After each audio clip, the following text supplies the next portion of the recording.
Line को दिखाई तो देता नहीं, वो रास्ता भटका के एकदम सुनसान जगह पर वो लेकर चला गया और उसके साथ जो है जबरदस्ती छेड़खानी की गई और उसके प्राइवेट पार्ट को टच किया गया, जबरदस्ती कपड़े फाड़ दिए गए उसके। इसी को क्या बोलना चाहेंगे अंदर से, अगर टीवी देख रहे होंगे?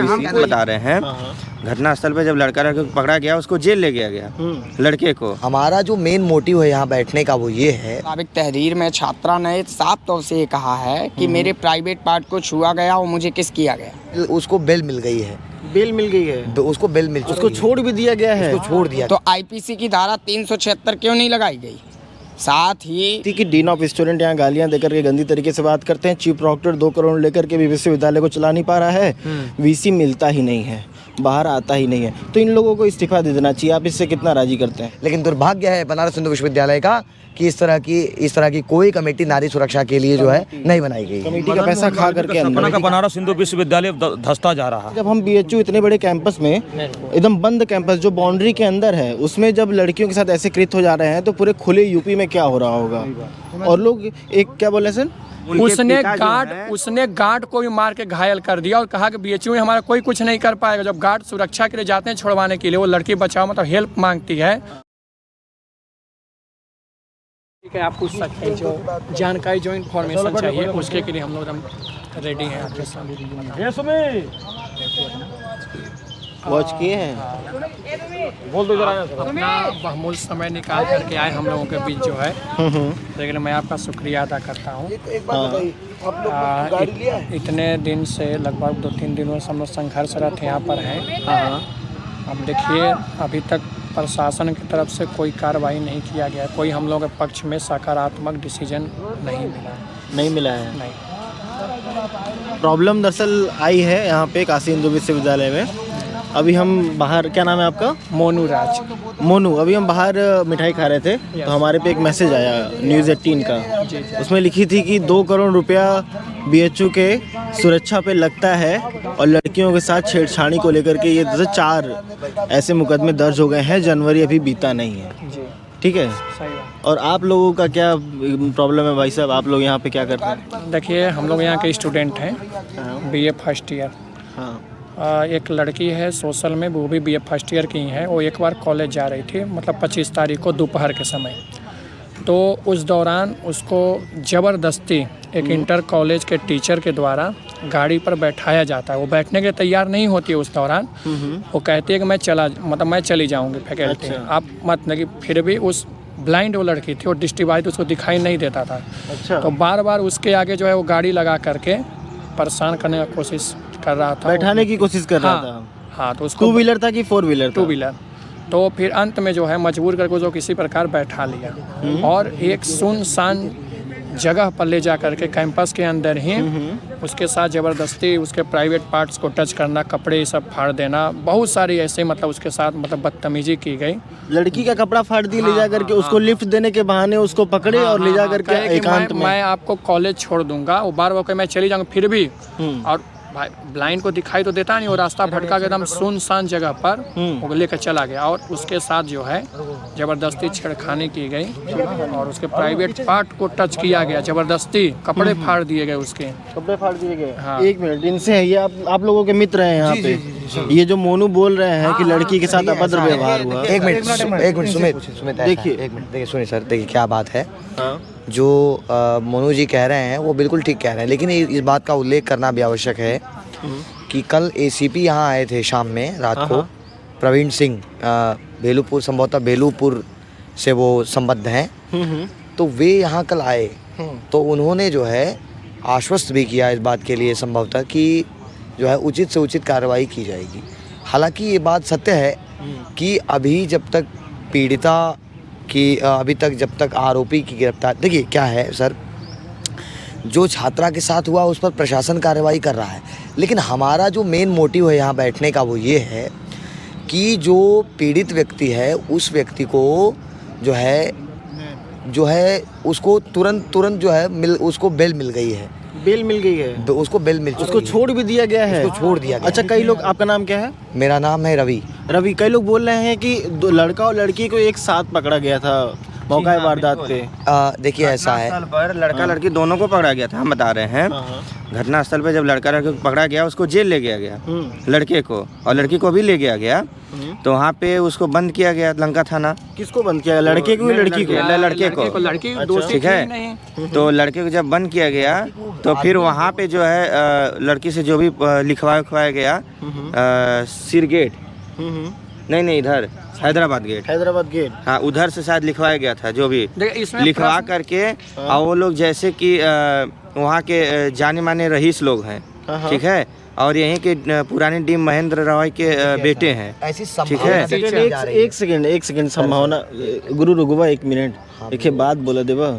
बात दरअसल यहाँ पे ये है कि जो लड़का छेड़खानी किया है वो छात्र यहाँ का नहीं है। नहीं, वो इंटर कॉलेज का टीचर है, और इंटर कॉलेज का शिक्षक है। हाँ, सबसे बड़ी कपड़े फाड़ दिया शिक्षक। सुनिए, उनके उसने गार्ड को भी मार के घायल कर दिया और कहा कि बीएचयू में हमारा कोई कुछ नहीं कर पाएगा। जब गार्ड सुरक्षा के लिए जाते हैं छुड़वाने के लिए, वो लड़की बचाओ मतलब हेल्प मांगती है, तो गार्ड जब वहाँ पर जाते हैं तो उसने गार्ड को भी मार करके घायल कर दिया और कहा कि मेरा बीएचयू में कोई कुछ नहीं कर पाएगा। तब उस दौरान इसका वजह ये है कि उनके पिता जो है यहाँ के डीन रह चुके हैं। एग्रीकल्चर के डीन है क्या ये? नहीं, एग्रीकल्चर के नहीं है, शायद आर्ट्स के ही थे वो। क्या है पिताजी का नाम क्या है भाई साहब? महेंद्र कुमार राय। महेंद्र कुमार राय के सुपुत्र ने ऐसा काम किया जो कि खुद शिक्षक हैं। सर एक मिनट सुनिए, ऐसा है कि हम लोग इस बात को पुष्ट नहीं कर रहे हैं, हम लोगों को ऐसी संभावना है, क्योंकि हम लोग को ऐसा प्राप्त हुआ है। देखिए ये मीडिया वाले हैं सुमित, और ये इस बात को जो है पूरी तरह से छाप देंगे, भाई फलाना व्यक्ति ने कहा है, तो आप ऐसा नहीं सर। हम लोग ये कहना चाह रहे हैं कि हम लोगों को ऐसी सूचना प्राप्त हुई है कि वो विश्वविद्यालय के किसी पदाधिकारी से ही संबंधित है वो व्यक्ति। मतलब वो है, लेकिन हाँ ये है कि आप तोपने का काम क्यों कर रहे हैं? नहीं, हम तोड़ने का काम नहीं कर रहे हैं सर। तोड़ने का नहीं, तोपने का काम क्यों कर रहे हैं? हम तो, अरे सर कोई जो है डीन हमारे घर थोड़ी है, लेकिन हम लोगों को पुख्ता जानकारी नहीं है अभी, तो हम लोग क्यों कह रहे हैं इस बात को? हम लोगों को अभी ये जानकारी है कम से कम। ये भी बात है कि देखिए जो थाने पर जो है रिपोर्ट जहाँ पे लगाई जाती है, थाने पे नाम तो लिखो, नामजद हुआ होगा ना ये, तो वहाँ का जो है हम लोग को जानकारी नहीं है, ठीक है, और ये बताया भी नहीं जा रहा है कि कौन है वो, ठीक है। तो इस तरह से एक संभावना है, जैसा कि सूत्रों के हवाले हम लोग को मालूम चला है, तो उस अनुसार हम ये बताना चाह रहे हैं कि शायद उन्हीं के लड़के हैं। एक सूत्र और है, सुनिए, कल कौन कौन लंका गेट पे पहुंचा था जब वहाँ पे धरना चल रहा था? आप लोगों में से बहुत लोग पहुंचे होंगे। डीसीपी से मिलने कौन गया था? प्रवीण राय से। यहाँ पे कोई है? प्रवीण सिंह खुद ही मिले थे, यहीं मिले थे। कुछ लोग गए थे उनको बुलाने के लिए। जी गए थे, वो लड़कियों के साथ गए थे। हाँ गए थे, विजय जी थे वो। वहाँ पे दोस्तों मैं बता दूं कि बीएचयू में इतना बड़ा वारदात होता है, लड़की के साथ छेड़खानी होती है, कपड़े उपड़े फाड़ दिए जाते हैं, प्राइवेट पार्ट्स को टच किए जाते हैं। और लंका गेट पे एक अलग धरना चल रहा था अखिल भारतीय विद्यार्थी परिषद का, जिसमें बाइक चोरी या फिर कुछ लड़ाई झगड़ा हो गया था, बाइक टूट गया था, उससे कंपनसेशन लेने के लिए। मतलब आप सोचिए कि किसी के जेब में से 500 रुपये निकाल लिए जाएँ और किसी के प्राण ले लिए जाएँ, तो 500 वाला ज़्यादा चिल्लाता है, प्राण वाला तो अब ख़त्म हो गया। तो ये लोगों के पास यहाँ पे टॉपिक नहीं है धरना करने का। वहाँ पे फिर डीसीपी उन लोगों से बात करके, एसीपी डीसीपी जो भी बोले प्रवीण सिंह आए, एसीपी आए हैं, जब वहाँ से बात करके इन ब्लाइंड स्टूडेंट से बोले हैं कि चलिए आप लोगों का मैं खुद एफआईआर, उन्होंने तो बोला था खुद एफआईआर उन्होंने लिखवाया है, उन्होंने मदद करवाई है, तो आप लोग को नाम क्यों नहीं बताया उन लोगों ने? नहीं देखिए, दरअसल हम लोग तो वहाँ नहीं गए थे, लेकिन जहाँ तक जानकारी हो रहा है कि वही हैं। अब ये क्या कितनी सच्चाई है ये तो थोड़ा आप लोगों को भी पता करना चाहिए। आप मीडिया से हैं तो आप भी जो है थाने पर जाकर के आप लोगों को पुख्ता जानकारी होगी, तो आपका भी अधिकार है, आप जाइए। थाने पे जाने के लिए बोल रहे हैं कि थाने पे जाना आपका भी अधिकार है। आपको जी, जब एफआईआर लिखवाया जा चुका है, इस वारदात का एफआईआर लिखवाया जा चुका है कि नहीं? हाँ, मुकदमा पंजीकृत हुआ है। नामजद हुआ है कि बिल्कुल अज्ञात के नाम नहीं, नामजद हुआ है। किसके नाम पे हुआ है? नामजद हुआ है असीम राय। असीम राय, हाँ, ये विश्वविद्यालय के प्रोफेसर के बेटे हैं। हाँ, और हिंदी इन्होंने ये कांड कर दिया है। हाँ बिल्कुल, देखिए लोग कहते हैं बेल दे दिया गया है, बेल हाँ, जमानत मिल गई है, जमानत मिल गई है। उसका कारण ये, चूंकि मैं विधि का छात्र हूँ, हाँ, पुलिस की तरफ से इस केस को कमजोर किया गया। जो पीड़ित द्वारा परिवाद पत्र दिया गया था उस के अनुसार धाराएं नहीं लगाई गई, और कहीं ना कहीं ये बड़ी दुर्भाग्यपूर्ण व्यवस्था है योगी और मोदी सरकार की कि वाराणसी कमिश्नरेट में पुलिस द्वारा इस प्रकार की धारा लगाई जाना, और उसके बाद दृष्टिबाधित छात्रा को संविधान के अनुच्छेद 12 से 35 में ये फंडामेंटल राइट्स है उसके पास कि पुलिस की ये प्रत्येक जिम्मेदारी हो रही थी कि जब उस छात्रा को दिख नहीं रहा था, पीड़ित विक्टिम को दिख नहीं रहा था, तो उनको बताना चाहिए था कि बेटा ये धाराएं लगी हुई हैं, आप इससे संतुष्ट हैं या नहीं। बताया नहीं गया, कुछ बताया नहीं गया। और इन्होंने 354A, 354D और 323 के तहत जो है इन्होंने मुकदमा पंजीकृत किया, जो ये जमानत तुरंत मिल जा सकती है। इन धाराओं के तहत जो है जो क्योंकि केस को कमज़ोर कर देने वाला केस है, कोई इसमें वो नहीं है। पुलिस की तरफ से एक सवाल पूछूं मैं जी। जैसे पुलिस अब अपने सफाई में इस पूरे वाक़े पे ये बोलना चाहेगी कि अरे मुकदमा तो हम ही ने लिखवाया, हम ही ने एफर्ट किया, कोशिश की तो मुकदमा लिखा जी। ऐसा एसीपी प्रवीण राय गेट पे बोलते हुए सुनाई दिए ब्लाइंड स्टूडेंट को। देखिए यहाँ भी वो बात को बोल रहे थे, एसीपी इस बात को बोल रहे थे। इस बात से मैं इस बात को खुलकर कहना चाहूँगा, मुझे कहने में कोई अर्ज नहीं है कि एसीपी जो है सारा श्रेय लेने की चेष्टा कर रहे थे। लेकिन श्रेय लेने में कौन सा धारा लगा दिया कि जमानत हो गई भाई? देखिए प्रवीण सिंह से मेरी बात हुई और तर्क वितर्क हुआ। प्रवीण सिंह के अलावा एक महिला एसीपी आई थी, शिखा सिंह। हाँ। तो मैंने जो तथ्य रखे तहरीर के मुताबिक, तहरीर में छात्रा ने साफ तौर से ये कहा है कि मेरे प्राइवेट पार्ट को छुआ गया और मुझे किस किया गया। तो मैंने इन तथ्यों को रखा कि भाई जब इस प्रकार के शब्दों का निहित है आवेदन पत्र में, परिवाद पत्र में, तो आईपीसी की धारा 376 क्यों नहीं लगाई गई? साथ ही आईपीसी की धारा 509 भी इस पर बन रही थी, बचाने की कोशिश कर दी है यहाँ पे पुलिस वाले। 354B भी बन रही थी, 509 क्या चीज़ 164 के तहत उसका बयान लड़की का दर्ज नहीं किया गया, उसको भी किया जाना चाहिए उसमें। और लड़की को कौन यहाँ से लेकर के गया? महिला पुलिसकर्मी लेके गई कि जेंट्स लेकर के गया? नहीं, प्रॉक्टेरियल बोर्ड ने वो जो व्यक्ति है वो जो व्यक्ति है जिसको गिरफ्तार किया गया, उसको प्रॉक्टेरियल बोर्ड के द्वारा ही गिरफ्तार करके और जो है लंका थाने को हैंडओवर कर दिया गया। ऐसा चीफ प्रॉक्टर कह रहे थे परसों के दिनांक परसों जो भी थी उस दिनांक को। अब एंट्री हुई प्रॉक्टोरियल बोर्ड की, बीएचयू की प्रॉक्टोरियल बोर्ड जिसको 2 करोड़ रुपए मिलते हैं साल के, सालीने खर्च लीजिए, ऐसे फर्र से उड़ा दीजिए, उस पे लड़की बीएचयू में छड़ी गई। जी हाँ। प्रॉक्टोरियल बोर्ड वहाँ पे प्रॉक्टर गार्ड प्रॉक्टेरियल ऐसा है कि देखिए जब ये घटना होती है तो किसी गार्ड के माध्यम से प्रॉक्टेरियल बोर्ड को इस बात की सूचना दी जाती है।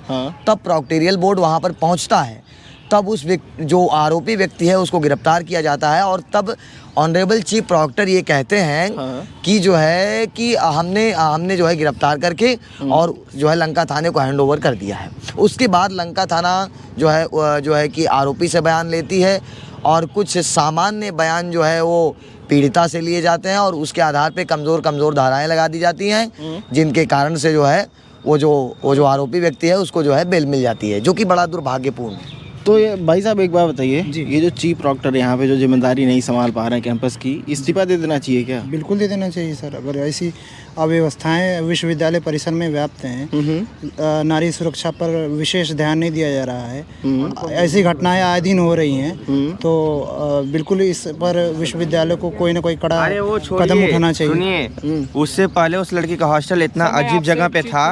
अरे रुको मनु, ठीक है, हेलो, उस जगह पे सुनिए, उसका हॉस्टल एक B1 हॉस्टल है जो बहुत ही मतलब सुनसान एरिया में है, ठीक है।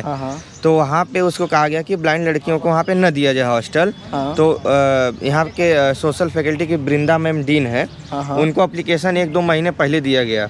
फिर उसके बाद dean of student Anupam Nirma sir हैं, उनको भी दिया गया। इन लोगों ने कोई भी कार्रवाई नहीं की, मुस्कुराते रहते हैं। हाँ बिल्कुल, बस जाने पर ये लोग अपने बात रख देते हैं, इधर उधर टाल मटोल करके बाकी इधर उधर कर देते हैं और फिर कोई कार्रवाई नहीं करते। जब ये हम लोग बैठे तब जाकर के कल उसका हॉस्टल चेंज हुआ। कल समझ लीजिए 3 महीना से आज तक झेलते कल जब हम लोग बैठे थे, परसों से चीफ प्रॉक्टर के साथ साथ डीन ऑफ स्टूडेंट को भी इस्तीफा दे देना चाहिए। डीन ऑफ स्टूडेंट जी बहुत निर्दयी आदमी हैं। जब उन लोग के पास हम लोग जाते हैं अपनी कोई भी समस्या को लेकर के, तो वो कहते हैं कि आप जाओ रोड पे बैठ जाओ भीख मांगने के लिए, तुम लोग का आदत से हो गया, आंदोलन कर दो। डीन ऑफ स्टूडेंट जो छात्रों का मित्र माना जाता है, निर्दयी आदमी है, उनके अंदर कोई कल्याण हुआ, उनका पद के विपरीत वो काम करते हैं, वो प्रतिकूल काम करते हैं। अगर उनके बात किया जाए तो कहते हैं कि तुम मारने के लिए आए हो। उनसे बात करने के लिए मैं स्वयं गया था, तो वो कह रहे हैं कि तुम खड़े हो, हमसे लड़ाई करने आए हो कि हमसे बात करने आए हो। ऐसे बयान देते हैं। लगते हैं इन सब बातों से उन लोग ना एकदम बता तो रहे हैं कि अब उनके योग्यता को हम क्या कहें, लेकिन वो खुद ही है। वो बहुत दुर्भाग्यपूर्ण क्या बोल रहे हैं आप? क्या बोल रहे हैं आप सर? मैं कह रहा हूँ कि विश्वविद्यालय प्रशासन का जो रवैया है काफ़ी सारे मामलों में लेकर। यही बहुत बहुत सालों से ये लाइन चल रहा है। इस तरह की स्थिति है, मतलब हम लोग तो अभी न्यू स्टूडेंट हैं, लेकिन सीनियर से इस बात का पता चलता है कि जब भी इस तरह की घटनाएं होती हैं, और सबसे बड़ी बात तो सर ये है, इस बात को आप अपने आर्टिकल में ज़रूर मेंशन करें कि चूंकि छात्र इतने देर से इतने संगीन मामले को लेकर और स्पेशल एबल स्टूडेंट यहाँ पर बैठे हुए हैं, जैसा कि तो ऑनरेबल वीसी सर जो है उनको स्वयं यहाँ आकर और इस बात का संज्ञान लेना चाहिए था, जबकि ऑनरेबल वीसी यहाँ तक खुद भी वे आए ही नहीं। वीसी से मिला जा सकता है क्या? बहुत तपस्या करने के बाद वीसी मिलते हैं। वीसी के लिए आपको हिमालय में 11 साल बिताना होगा, तब आपको जाकर के विश्वविद्यालय के ये जो है विश्वविद्यालय के। आप लोग कितने दिनों से पढ़ रहे हैं यहाँ पे? हम लोग हम लोगों को 2-3 महीना 2 महीना हुआ है। कभी भी सुने हैं कि इस धरने में वीसी आकर के मिल गए? वीसी आते ही नहीं है भाई। कल का भी बात बता रहा हूँ आपको। रात में एक लड़के का एकदम सीरियस तबीयत खराब हो गया था, इसी के चलते। हम लोग इसी रोड बताइए, इसी सीट में हम लोग सोते हैं, इसी सीट में ठंड में इसी रोड पे सोते हैं, लेकिन हम लोग कोई सुनने वाला नहीं। बंगले में सो रहे हैं, उनको इतना भी यही सामने बंगला है, सामने आवास है वीसी का। एक बार दिखाइएगा। और उसी के सामने बच्चे यहाँ पे धरना में बैठे हैं, यहीं पे सोते हैं। और ठंडी में समझिए कि रात में खुला आसमान, ऐसा नहीं पीछे कुछ ऊपर कुछ लगा हुआ है। दिखाइए एक बार ऊपर खुले आसमान के नीचे आप एक बार खड़े हो जाइए और आंखें बंद करके सोचिए कि आप एक लड़की हैं, दृष्टिहीन हैं, आप जा रही हैं, किसी ने आपको लिफ्ट दिया और आपको कहीं एकांत जगह लेके जाता है, आपके दृष्टिहीनता का फ़ायदा उठाता है, फिर उसके बाद क्या करता है? बॉडी पार्ट्स में हाथ डालता है, कपड़े फाड़ देता है, किस करने की कोशिश करता है। और ये सब बीएचयू कैंपस के अंदर होता है। किस करता भी है जी बिल्कुल किया। जी किस किया गया ये 100% अंत में आप वीसी को क्या बोलना चाहेंगे? अंदर से अगर टीवी देख रहे होंगे हमको ये कहना चाहेंगे कि अगर वो सर्वा हैं तो कम से कम उन्हें ये ध्यान देना चाहिए कि हमारे यहाँ इतने मतलब कि डिसेबल बच्चे हैं, इतने देर से बैठे हैं, इंतजार कर रहे हैं, कम से कम उनका तो ये फर्ज होना चाहिए कि वो आकर के एक बार तो हम लोगों से मिल ही लेना चाहिए उनको। सर के लिए मैं ये कहना चाहूँगा सर कि अगर विश्वविद्यालय के छात्रों से वो सीधा संपर्क स्थापित नहीं कर सकते या विश्वविद्यालय की समस्याओं पर वे चुप रहते हैं, तो उन्हें वीसी रहने का कोई अधिकार नहीं है और उन्हें जो है इस्तीफा दे देना चाहिए। ये हम सभी छात्रों का ये स्पष्ट बयान है। मतलब बीएचयू के छात्र सर जो कुलपति होते हैं, वो कुलपति पूरे विश्वविद्यालय के पिता के समान, छात्रों के पिता के समान होते हैं, छात्रों के संरक्षक होते हैं, छात्रों के कुलपति पिता के समान होते हैं, तो प्रोफेसर किसके समान? चाचा के समान होते हैं क्या? सभी जितने भी गुरु हैं वो हमारे पिता के समान हैं। और गुरु का बेटा, समझ रहे हैं, छेड़खानी किसने की? गुरु का कृत्य किया है जी, वो भी दृष्टिहीनता का फायदा उठा करके। सर वो खुद एक इंटर कॉलेज का टीचर था जिसने ऐसा किया है। आप गवर्नमेंट से क्या बोलना चाहेंगे कि उसके साथ क्या करे? वो सस्पेंड करे उसको नौकरी से, उसको जेल में डाले जल्द से जल्द। उत्तर प्रदेश सरकार और भारत सरकार जो एंटी रोमियो स्क्वाड की बात करते हैं, नारी सुरक्षा की बात करते हैं, नारी सशक्तिकरण की बात करते हैं, तो यदि इस तरह की स्थिति उत्पन्न हो रही है तो कहीं ना कहीं सरकार पर भी सवाल खड़े होते हैं, और क्योंकि ये बहुत दुर्भाग्यपूर्ण परिस्थिति है। सरकार के लाइन में से नारी धीरे धीरे गायब हो रही है। अभी योगी जी का बयान सुनेंगे तो आपको गौ रक्षा और ब्राह्मणों की रक्षा पे ज़्यादा ध्यान दिया जा रहा है, लेकिन नारी सुरक्षित नहीं है। और नारी यूपी में कैसे सुरक्षित है? मुझे पता नहीं क्या लगता है, जब हम बीएचयू इतने बड़े कैंपस में, एकदम बंद कैंपस जो बाउंड्री के अंदर है, उसमें जब लड़कियों के साथ ऐसे कृत्य हो जा रहे हैं, तो पूरे खुले यूपी में क्या हो रहा होगा? और लोग एक क्या बोले सर, ये सर पीड़िता के बारे में योगी जी तो लड़कियों के लिए जानते हैं, सुरक्षा कर रहे हैं, नहीं तो लेकिन हमारे जो है विद्यालय परिसर में नहीं हो पा रहा। बार बार ये बातें नहीं करनी चाहिए, लेकिन ये है कि बहुत बेकार कृत्य है ना ये। हाँ नहीं, बहुत गंदा। इसके लिए कौन जिम्मेदार है? जिम्मेदार तो हम देखें तो बीएचयू प्रशासन भी इसके जिम्मेदार के रूप में तो आएगा ही आएगा। लोग यहाँ पे बोल रहे थे डॉक्टर, ये लोग इसके जिम्मेदार हैं, यानी बीएचयू के संबंधित पदाधिकारी इसके जिम्मेदार हैं। सभी को अपने पास से इस्तीफा दे देना चाहिए। हाँ, अभी मतलब आपका नाम क्या है? अरविंद कुमार यादव। अरविंद कुमार, जब आपके आने से पहले यही बातें चल रही थी कि डीन ऑफ स्टूडेंट यहाँ गालियां देकर के गंदी तरीके से बात करते हैं, चीफ प्रॉक्टर 2 करोड़ लेकर के भी विश्वविद्यालय को चला नहीं पा रहा है, वीसी मिलता ही नहीं है, बाहर आता ही नहीं है, तो इन लोगों को इस्तीफा दे देना चाहिए। आप इससे कितना राजी करते हैं? 100%। तो बस और भी कुछ किसी को बोलना चाहिए, ज़्यादा नहीं खींचते हुए इस बुरे बातों को। हम बस आखिरी इतना ही कहना चाहेंगे सर कि इस तरह की परिस्थितियों पर चाहे वो विश्वविद्यालय प्रशासन हो, चाहे वो सरकार हो, कोई भी हो, इस तरह की चीज़ों को कैसे हम कम कर सकते हैं, इस विषय पर गंभीरता से विचार किया जाना चाहिए। Thank you. कमेटी बनता है इस पे कमेटी बढ़िया बननी से। चाहिए। एक कमेटी का मुझे नाम नहीं याद आ रहा है, उसमें सेक्सुअल हरासमेंट वगैरह आता है, वो विश्वविद्यालय उसकी कमेटी गठित करता है। लेकिन दुर्भाग्य है बनारस हिंदू विश्वविद्यालय का कि इस तरह की कोई कमेटी नारी सुरक्षा के लिए जो है नहीं बनाई गई है। कमेटी का पैसा खा करके सपना का बनारस हिंदू विश्वविद्यालय धंसता जा रहा है। वो तो बहुत समय से चल रहा है भ्रष्टाचार के नाम पे। अभी हिंदी डिपार्टमेंट का पीएचडी भी कैंसिल कर रहे हैं दोस्तों। तो सोचिए कि क्यों पीएचडी कैंसिल कर रहे हैं। 2022 का क्या धांधली सही में हुई थी। और हिंदी डिपार्टमेंट, सोशियोलॉजी से डिपार्टमेंट का पेपर में नाम आया था कि इनका फिर से री एग्जामिनेशन सब चीज़ें होंगी। इतना क्या भ्रष्टाचार था कि बीएचयू ने एक्सेप्ट कर लिया कि भ्रष्टाचार हुआ था, पीएचडी में पैसे लिए गए थे। ऐसे सारे ढेर सारे खुलासे होते रहेंगे। लेकिन महिला सुरक्षा को लेकर के थोड़ा सा कदम उठाने चाहिए। और उनके लिए तो और भी ज़्यादा जो दृष्टिहीन है, उनके हॉस्टल्स को उनके फैकल्टीज़ क्लासेस के पास देने चाहिए कि उनको ज़्यादा दूर तक नहीं जाना पड़े। लाइटिंग वाइटिंग की अच्छी व्यवस्था हो और गार्ड्स को थोड़े और भी तैनात किए जाए। गार्ड्स की भी दृष्टि थोड़ी सी सही की जाए, वो ठीक दृष्टि से नहीं देखते कभी कभी। तो एकदम खुल करके सब बातों करना ज़रूरत है, क्योंकि यहाँ पे लड़की के साथ ऐसा कृत हुआ है। कौन दोषी है, क्या है, सब कमेंट बॉक्स में लिखिए। हमने कुछ गलत तो बातें नहीं की यहाँ पे। नहीं, देखिए 2-3 दिन से हम लोग यहाँ पे हैं, लेकिन आज तक किसी का ध्यान नहीं आया कि हम लोग किस स्थिति में हैं, कैसे हैं, कोई भी नहीं ध्यान दिया। ठीक है, बस इधर उधर बैनर लगा दिया गया कि हम लोग बस सुरक्षा में हैं। बस आपके साथ खड़े हैं। ऐसा मीडिया हमारा काम है लोगों को सुनना, और जो रिकॉर्ड करके लेके जाना वो हुबहू अपलोड कर देना। ओके, ठीक है। तो द स्टूडेंट लाइफ चैनल का नाम है, सब्सक्राइब करिएगा और लोगों को लाइक करवाइएगा। आप सब लोगों की जिम्मेदारी है। आप शेयर कीजिएगा सर, व्हाट्सएप नंबर वगैरह किसी से ले द स्टूडेंट लाइफ लगभग 44-45 हज़ार सब्सक्राइबर हैं उस पर। तो हम बीएचयू पे काम करते रहते हैं और भी शिक्षा पे काम करते रहते हैं। शिक्षा से जुड़ा ये टॉपिक था कि एक शिक्षक के साथ ऐसा हो रहा है कि वो उसका मानसिक संतुलन खो जा रहा है। जी। और कुछ और कर बैठ रहा है। और किसके साथ कर रहा है? छात्रों के साथ, छात्राओं के साथ। तो क्या पढ़ेगी दुनिया, क्या पढ़ाएगी दुनिया, क्या सीखेगी दुनिया, सब कमेंट बॉक्स में लिखिएगा। मिलेंगे एक नए वीडियो में नए अंदाज साथ। तब तक के लिए हिमांशु मिश्रा धन्यवाद बोलता वीडियो देखने के लिए। जय हिंद, जय भारत। जय भारत। Thank you.